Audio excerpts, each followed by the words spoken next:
Bismillahirrahmanirrahim. Assalamualaikum warahmatullahi wabarakatuh. Selamat sore KBCSI dimanapun Anda berada. Dalam sebuah percakapan dengan teman saya yang bekerja sebagai seorang security, dulunya dia pernah bekerja sebagai security di salah satu bank plat merah ya di daerah Cirebon. Dia sedikit banyak tahu ya tentang permasalahan CSI ini. Nah, ketika saya membicarakan topik CSI, dia itu seperti sangat apatis gitu, kayak apa ya disebutnya itu, jadi seolah-olah benci sekali dengan CSI itu ya. Kenapa sih ketika setiap saya membahas tentang CSI di kantor itu, sebenarnya dia itu orang yang kayaknya merasa syukur gitu, nyukurin gitu dengan peristiwa yang dialami ini, dimana nggak bakalan mungkin mas itu uang kamu balik. CS itu nggak ada jaminannya, nggak ada yang menjamin gitu ya. Jadi dalam beberapa keterangan gitu, ada salah satu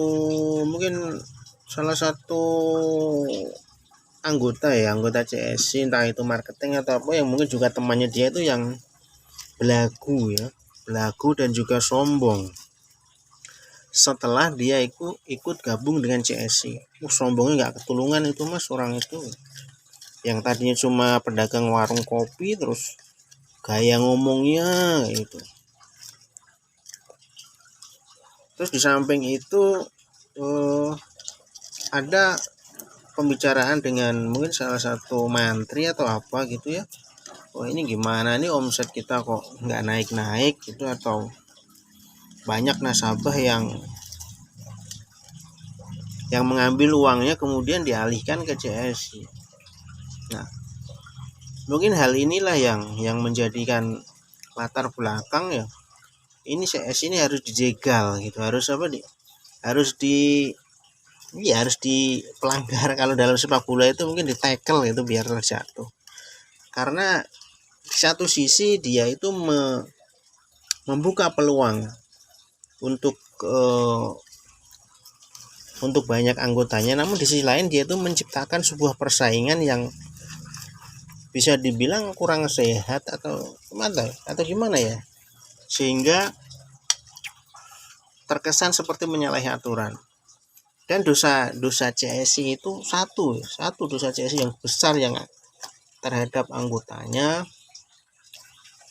yang mungkin nggak disadari itu adalah setelah adanya koperasi, CSI itu masih tetap memasarkan produk-produknya seperti FPO, terus KKLM dan lain sebagainya ya. Nah, hal itulah yang nggak disadari, atau mungkin karena keras kepalanya gitu ya, sehingga mampu menjadikan celah untuk pihak lain masuk memperkarakannya. Jadi kalau teman-teman memahami, CS itu kan konsultan, PT konsultan ya. Gak bisa konsultan itu menghimpun yang namanya dana. Gak bisa kan? Gak bisa. Nah oleh sebab itu makanya itu bisa jadi celah masuk ya. Saya nggak tahu dulu yang melaporkan itu karena apa ya. Ya itu tadi. Jadi tetap melakukan penghimpunan dana, harusnya mah udah, kalau koperasinya udah berjalan, koperasi aja yang fokus. Jadi PT CSI-nya itu hanya sebagai konsultan di belakang layar, seperti itu kan. Jadinya akhirnya mungkin bisa jadi marketingnya atau itunya yang over ya, terlalu over ya, ada yang sombong, ada yang itu, sehingga menyebabkan CSI ini hancur ya kan. Bukankah awal dari sebuah kehancuran itu dari kesombongan itu awal dari sebuah kehancuran. Makanya kita mengakui kesalahan kita, terus menyesal mengenal CSI. Mengenalnya nggak menyesal, berinvestasinya itu menyesal. Menyesalnya lagi kita memakai dana orang lain atas nama kita. Mau nggak mau sampai sekarang kita berusaha untuk mengembalikannya. Gaji 3 juta buat ngangsurnya sampai berapa tahun? Ya mungkin sampai tahun 2040 kali baru kelar itu angsuran. Tapi itu kan sebagai tanggung jawab kita, ya. Sebagai tanggung jawab kita kepada para orang-orang yang menginvestasikannya uangnya melalui kita, atau orang-orang yang menginvestasikan uang di CSU melalui kita. Jadi tanggung jawabnya itu kita bisanya mengangsur, Pak.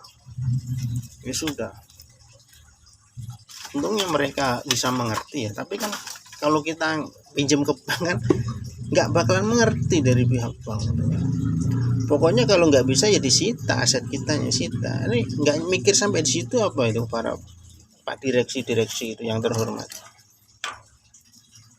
Ya kan, jadi solusi apa sih yang sebenarnya mau ditawarkan dari manajemen itu untuk menyelesaikan masalah ini? Sampai sekarang kita belum ada gambaran jelasnya ya, hanya sebatas akan dikembalikan secepatnya. Ya, secepatnya ini kan sudah hampir 6 tahun belum ada realisasi. Itu namanya memberi harapan palsu. Ya kalau nggak buru-buru dijemput. Ini kalau dijemput ya. Oleh sebab itu program kerja itu seperti apa didiskusikan dengan perwakilan anggota-anggota khususnya KVO gitu. Ayolah buka kembali gitu. Jangan sampai kita itu kena masalah ya kan, kemudian malah menambah masalah lagi. Harusnya itu kita itu fokus pada solusinya bagaimana. Kalau mereka yang punya hutang ke bank ya kita berharap dia memperoleh kemudahan ya untuk melunasinya. Terus sambil si direksi dan yang lainnya itu memberikan ini dong, membuka komunikasi. Sekarang masa mau komunikasi saja harus diseleksi, prokes jadikan alasan, terus cuma beberapa orang yang bisa ketemu. Ini kan nggak akan menyelesaikan masalah ini. Yang tadinya mungkin ada jalan keluar karena nggak mau nemuin malah buntu. Jadi bukankah dengan kita saling mempererat tali silaturahmi, ketemuan gitu kan, akan dipermudah gitu. Jadi orang hari Sabtu itu ketemuan hari Sabtu itu tujuannya untuk mengambil uang sebenarnya. Tapi jangan bahasanya silaturahmi itu nggak kurang pas ya itu. Ini sudah hampir 7 tahun Pak Bos, Pak Dir, Pak CEO. Ya tolonglah ini dibuatkan program kerjanya seperti apa. Masa sudah 7 tahun nggak ada actionnya. Malu atuh sama tukang gorengan Pak.